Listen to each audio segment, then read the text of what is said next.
दोस्तों नमस्कार। MT talk show में आपका स्वागत है। आप लोगों का एमटी टॉक शो को जो मोहब्बत और जो प्यार जो सहयोग मिल रहा है उसका मैं बहुत दिल से आभारी हूं। मैं आपको बता दूं कि बसपा अध्यक्ष मायावती ने बहुत बड़ा गेम कर दिया है। इतना बड़ा गेम कर दिया है कि तमाम लोग सोचने पर मजबूर हो गए हैं। जी हाँ, लगातार जो है कई विधानसभा चुनाव लोकसभा चुनाव में सफलता ना मिलने के बाद मायावती ने गेम चेंजिंग प्लान बनाया। सबसे पहले उन्होंने अपने युवा भतीजे आकाश आनंद को आगे किया, नेशनल कोऑर्डिनेटर बनाया और उनको उन्होंने 2 राज्यों की जिम्मेदारी भी दी। लेकिन अब जो सबसे बड़ा मायावती ने कमाल किया या कह दीजिए कि गेम चेंज किया है, वो ये है कि अब सभी राज्यों के जो कोऑर्डिनेटर हैं वो आकाश आनंद को रिपोर्ट करेंगे। अभी तक वे मायावती को रिपोर्ट करते थे, आकाश आनंद को केवल 2 राज्यों के लोग रिपोर्ट करते थे। लेकिन नहीं, अब सभी राज्यों के लोग रिपोर्ट करेंगे। आपको हम बता दें, आकाश आनंद ने कई टेलीविजन इंटरव्यू में यह बात कहा था कि वे गठबंधन के हिमायती हैं। सत्ता प्राप्त करना उनका पहला लक्ष्य है। अब सत्ता प्राप्त करने के लिए चाहे चुनाव के बाद किसी से भी गठबंधन करना पड़े, वे गठबंधन कर सकते हैं। इसमें बात हुई थी कि क्या भाजपा से भी गठबंधन कर सकते हैं, तो उन्होंने सीधे तो नहीं कहा, लेकिन उन्होंने कहा कि देखिए सत्ता प्राप्त करना, क्योंकि सत्ता प्राप्त करके ही सामाजिक उत्थान हो सकता है। ऐसी कंडीशन में सत्ता प्राप्त करना पहला लक्ष्य है। इसके साथ साथ वो किसी भी पार्टी से गठबंधन कर सकते हैं। जैसा बहुजन समाज पार्टी के वोटरों का चरित्र होता है, या जैसा बहुजन समाज पार्टी के वोटरों का टेस्ट होता है, या कह लीजिए कि जैसा बहुजन समाज पार्टी के वोटरों का वो नेचर होता है, प्रकृति होती है, उसके अनुसार लगता है कि आकाश आनंद अब वो सेकुलर पार्टियों से वो गठबंधन के रास्ते तलाशेंगे। आकाश आनंद एक युवा नेता हैं और वो बहुजन समाज पार्टी के मिशन मूवमेंट सबको बहुत अच्छी तरीके से समझते हैं। मायावती ने उनको बहुत अच्छी तरीके से परिपक्व कर दिया है। इसलिए आकाश आनंद से उम्मीद है कि वो बहुजन समाज पार्टी को आगे ले जाएंगे। मायावती ने यह फैसला इसलिए लिया, हालांकि अभी तक आकाश आनंद किसी चुनावी मैदान में भाग नहीं लिया है, अभी किसी चुनाव मैदान में नहीं उतरे हैं, लेकिन उम्मीद है कि 2027 में होने वाले विधानसभा चुनाव में उत्तर प्रदेश का नेतृत्व करेंगे और उत्तर प्रदेश में वे किसी न किसी विधानसभा से चुनाव लड़ेंगे। चाहे वो मायावती की पुरानी सीट रही विधानसभा की जहांगीरगंज से, जो आलापुर नाम से अब जानी जाती, वहां से भी चुनाव लड़ सकते हैं, अंबेडकर नगर में है। लेकिन अभी ये स्थिति आई है कि मायावती ने इधर बड़ा चेंज किया है और उन्होंने कहा है कि अब सभी लोग आकाश आनंद को रिपोर्टिंग करेंगे। अभी अलग अलग राज्यों की जिम्मेदारी देख रहे आकाश आनंद को सभी राज्यों के नेता भी अब रिपोर्टिंग करेंगे। यह दावा सूत्रों के अनुसार हुई है। एक अखबार में खबर भी छपी है और सूत्रों ने बताया भी है। राज्य स्तर पर पार्टी का कामकाज देखने वाले नेता अब बसपा चीफ मायावती और आकाश आनंद दोनों को रिपोर्ट करेंगे।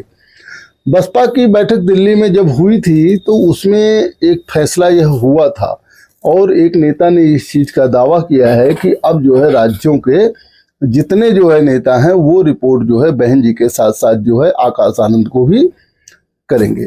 लोकसभा चुनाव 2024 के शुरुआत में ही राष्ट्रीय कोऑर्डिनेटर पद से हटा दिया था बहन जी ने। फिर उसके बाद जून 2024 में दोबारा उनको आकाश आनंद को राष्ट्रीय कोऑर्डिनेटर पद की जिम्मेदारी दे दी थी। अभी आकाश आनंद के पास हरियाणा और दिल्ली विधानसभा की जिम्मेदारी थी। अब अंग्रेजी अखबार इंडियन एक्सप्रेस ने भी छापा है कि आकाश आनंद से जुड़े हालिया फैसले में उन्हें संबंधित शंकाओं और पार्टी में उनकी भूमिका को स्पष्ट कर दिया गया है। अभी जो अन्य राज्यों के नेता थे वो डाउट में थे कि आकाश आनंद जी को रिपोर्ट किया जाए कि मायावती को रिपोर्ट किया जाए, वो मायावती को करते थे, तो इससे उनकी थोड़ा सा भूमिका डाउट में रहती थी। आपको देखिए, बहुजन समाज पार्टी के एकमात्र उत्तराधिकारी, इकलौते उत्तराधिकारी आकाश आनंद हैं, लेकिन उनको कुछ राज्यों तक सीमित किया गया था। जब कुछ राज्यों तक सीमित किया गया था तो तरह तरह के सवाल उठते थे। लेकिन पार्टी जो कैडर के जो लोग थे उनके मन में यह सवाल था कि क्या होगा। विधानसभा चुनाव के परिणामों ने भी बसपा के वोटर्स में अगली पीढ़ी के नेतृत्व को लेकर सवाल पैदा किया था कि जिस तरीके से हमको असफलता मिल रही है, अब आगे नेतृत्व कौन करेगा। इसमें चंद्रशेखर आजाद जो है बढ़ते जा रहे थे, जो आजाद समाज पार्टी कांसीराम के संस्थापक हैं, तो उनकी काट को भी देखते हुए एक युवा चेहरा आकाश आनंद को जो है मायावती ने प्रोजेक्ट किया और सभी राज्य जो है उनको अपना जो है रिपोर्ट सौंपेंगे, यानी कि बहुजन समाज पार्टी की कमान अब जो है आकाश आनंद के हाथ में होगी। हालांकि बहुजन समाज पार्टी का मुख्य कमान तो मायावती के ही हाथ में होगी, लेकिन आकाश आनंद जो है उनसे कम ताकतवर अपनी पार्टी में नहीं होंगे। मायावती फैसले को 2027 के विधानसभा चुनाव से देखा जा रहा है।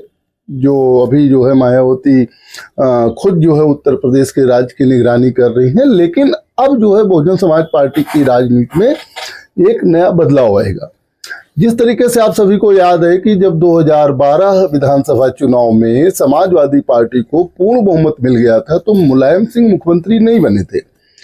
मुलायम सिंह ने जो है वो अखिलेश यादव को मुख्यमंत्री के रूप में प्रोजेक्ट किया था, लेकिन उसके पहले अखिलेश यादव साइकिल यात्रा भी कर रहे थे। सेम उसी पैटर्न पर मायावती ने जो है 2027 के लिए तो खुद भूमिका बना रही हैं, खुद जो है वो तैयारी कर रही हैं, लेकिन एक तरह से आकाश आनंद को अपना बैलेट उत्तराधिकारी घोषित करके और जो है सभी राज्यों के कोऑर्डिनेटरों को उनको रिपोर्टिंग करने का जो आदेश दे करके ये निश्चित कर दिया है कि अगर 2027 में बहुजन समाज पार्टी की सरकार उत्तर प्रदेश में बनती है, चाहे किसी गठबंधन में, चाहे जिस तरीके से, तो आकाश आनंद जो है उत्तर प्रदेश के युवा मुख्यमंत्री हो सकते हैं।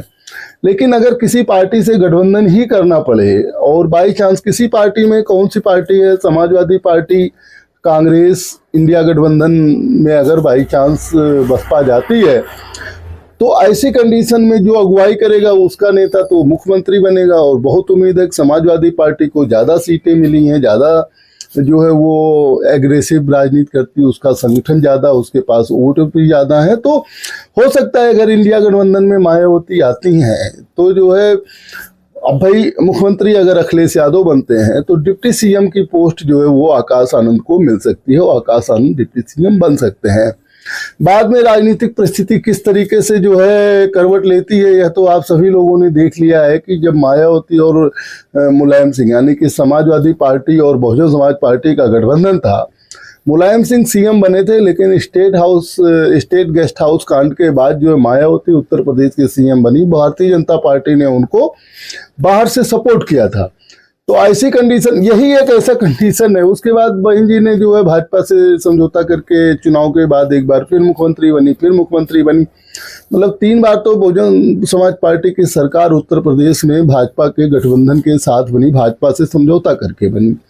लेकिन चौथी बार जो है मायावती को खुद बहुमत मिला। 2007 के चुनाव में पूर्ण बहुमत बहुजन समाज पार्टी पाई, 2012 तक उसकी सरकार रही। यही सेम सोच है कि गठबंधन में मौके मिलते हैं, गठबंधन में अवसर मिलते हैं।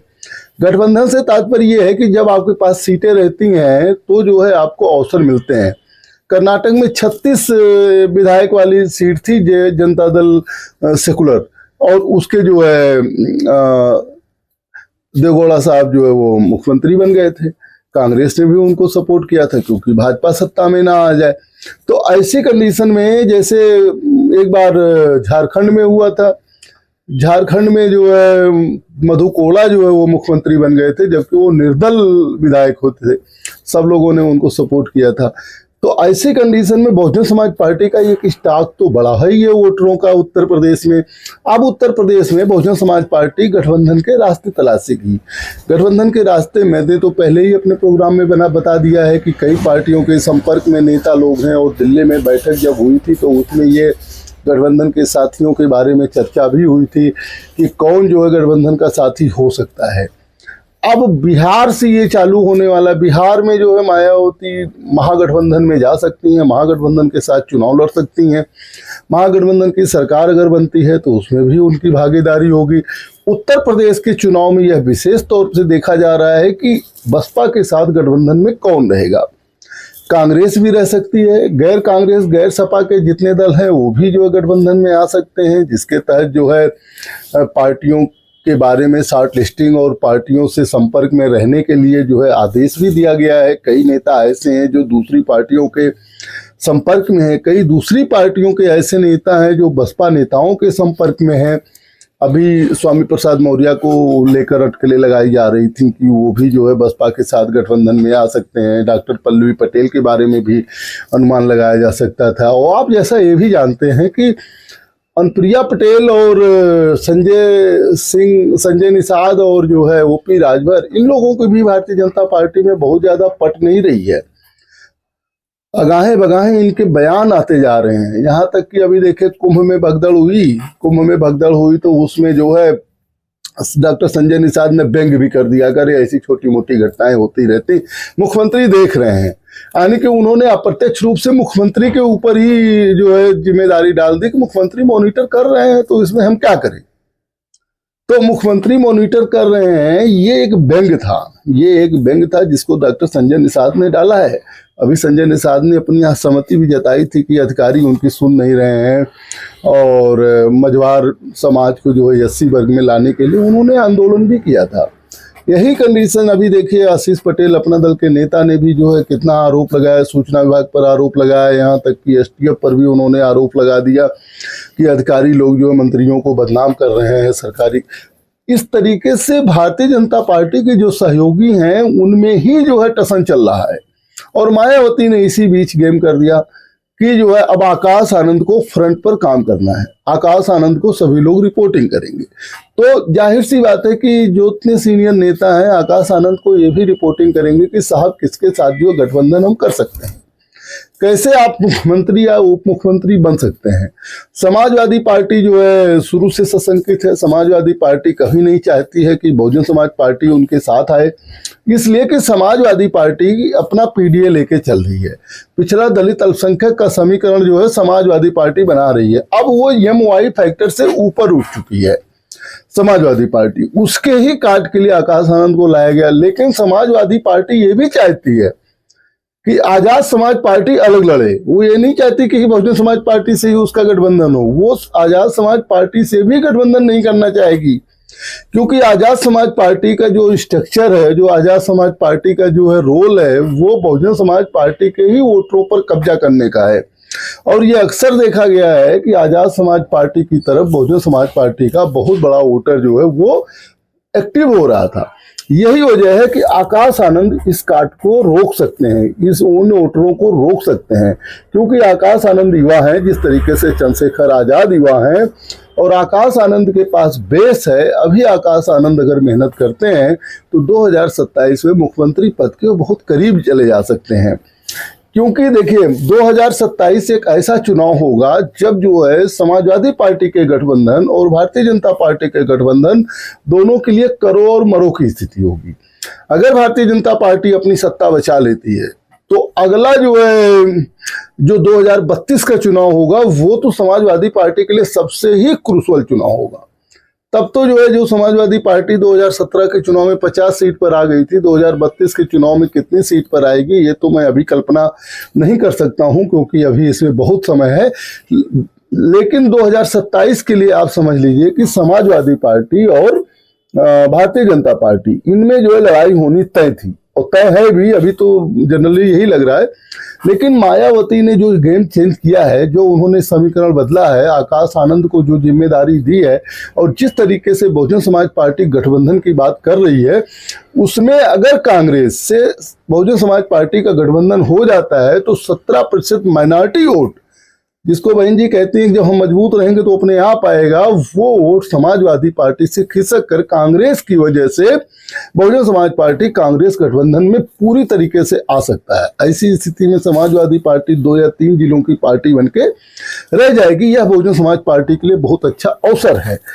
लेकिन अगर ऐसा नहीं होता है तो समाजवादी पार्टी ने भी, और बहन जी खुद कह चुकी हैं कि जो है बसपा के वोटरों का बंटवारा करने के लिए जो है फंडिंग दे करके पार्टियां बनाई गई हैं, उनको जो है हवाई जहाज हेलीकॉप्टर तक दिए जा रहे हैं चुनाव प्रचार करने के लिए।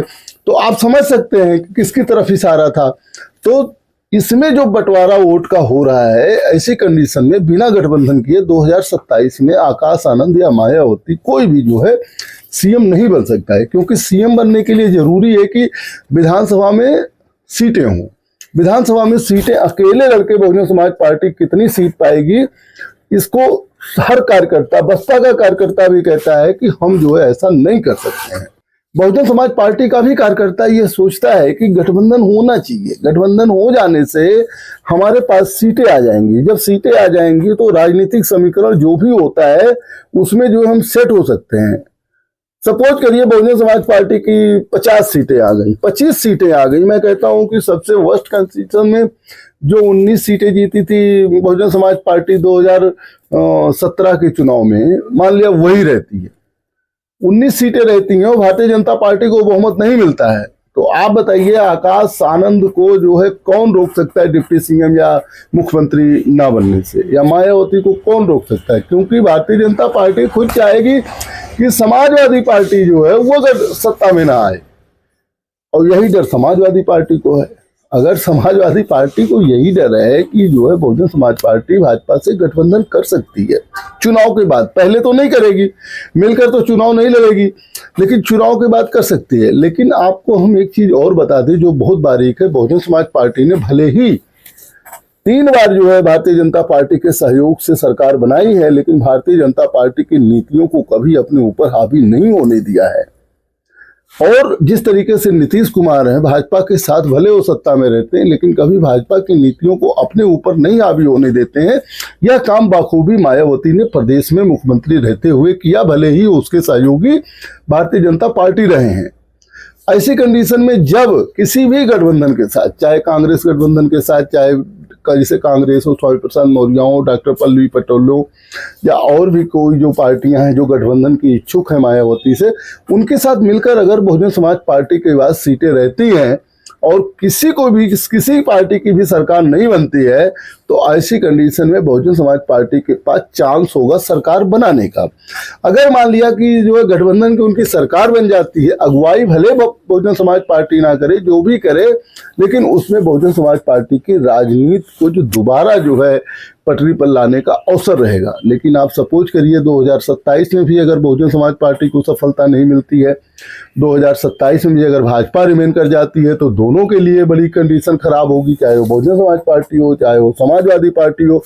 लेकिन अगर समाजवादी पार्टी को सत्ता मिल जाती है तो ऐसी कंडीशन में भी वही होगा। लेकिन अगर king maker Bahujan Samaj party बन जाती है तो आप यकीन मानिए कि किंग मेकर ना बन के किंग बनेगी।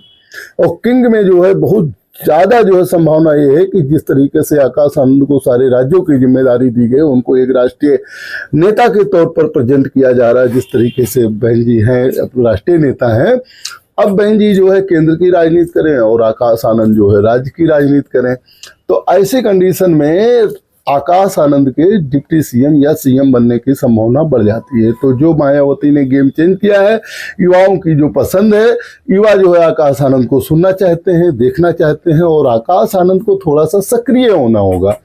अभी वे युवा है, हर घटना पर, हर बात पर जो है उनको जो है राज्य का पूरे दौरा करना होगा, राज्यों में जो है जाना होगा, राज्य के पदाधिकारियों की जो है हर जिले में उनको बैठक करनी होगी, बैठक करके लोगों को मोटिवेट करना होगा, आम कार्यकर्ताओं से जो है एक आम आदमी की तरह मुलाकात करनी होगी। अगर बहुजन समाज पार्टी इस नीति पर काम करना चालू कर दे तो बहुजन समाज पार्टी को कोई रोक नहीं सकता है 2027 में अच्छा प्रदर्शन करने से। हम आपको बता दें, केवल ट्वीट करने से, केवल दिल्ली में बैठे रहने से, या केवल लखनऊ में बैठे रहने से, या पार्टी पदाधिकारियों के ही खाली रिपोर्टिंग करने से ये संभव नहीं है। क्योंकि जरूरी नहीं है कि पार्टी के जो पदाधिकारी हैं वो सही रिपोर्टिंग करें, वो सही चीज बताएं, क्योंकि उनको जमीन लेवल पर सबसे संबंध भी बना के रखना होता है। और अगर आकाश आनंद खुद जमीन पर जाने लगे, खुद लोगों से मिलने जुलने लगे, खुद जो है अचानक किसी कार्यकर्ता के यहाँ पहुंच जाएं, तो वो उसका दूसरा इम्पैक्ट होता है। जिस तरीके से मैं बता दूं, मेरे सूत्रों ने बताया है कि 100 से ज्यादा लोगों की लिस्ट तैयार की गई है जो पुराने बहुजन समाज पार्टी के नेता थे, अब दूसरी पार्टी में चले गए हैं।